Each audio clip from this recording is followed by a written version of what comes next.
looks like that's working. 30 seconds, under 30 seconds to go green. We'll find, I think, the real truth now, and also tomorrow afternoon, whether it does over the course of a race. But the Toyota is it's had an increase in weight even from the prologue a few weeks ago, so it's now 100 kilograms heavier than this car.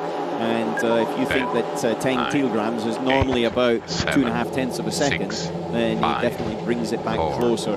But qualifying now, when we're going to find out the first part qualifying session has started. Go green, and we're about to find out, as Alan says, just how much of a difference in terms of real pace in qualifying those changes make. And we'll find out tomorrow, because there's further changes that affect the fuel stints for the hybrids and indeed the pit stop times as well.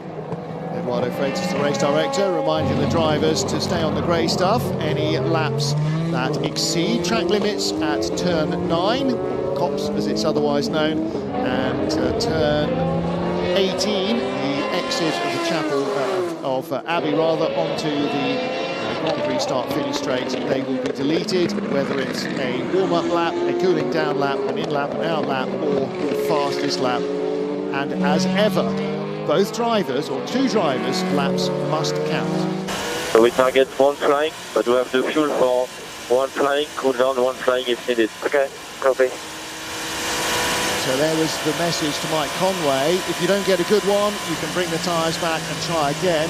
We saw in the GT cars last year a couple of times where driver 1, who may not have got the best out of the car, would get back in for a second stab after driver 2. Looks like Toyota aren't going to do that. When they change driver, they don't want to be changing drivers back. No, you don't want to be changing drivers back, but the fact is they're saying, look, you really are needing to do it on the first lap. However, we do have enough fuel to do 2, and that would mean in total 5, because you've got the outlap now, you've got one flyer, you've got a cool down, and then also go again.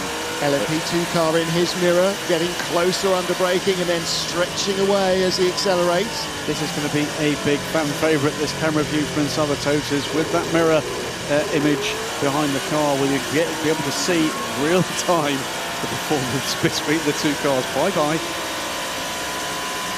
The blue there signifying that there were blue flags ahead of Mike Conway, not to tell him there's a faster car approaching. Although that might be the case during the races this season, the Toyotas may be getting blue flags rather than the cars in front of them getting blue flags. Point, by the way, as we're watching on board this number 7 car, you talked about all those changes to LMP2. I think I'm right. There's one driver in the same team, in the same car, and on the same tyres from last season, and only one, and that's Andre Leclerc. Yes, and Mike missed, sorry to interrupt there, Mike missed the apex there as he came down.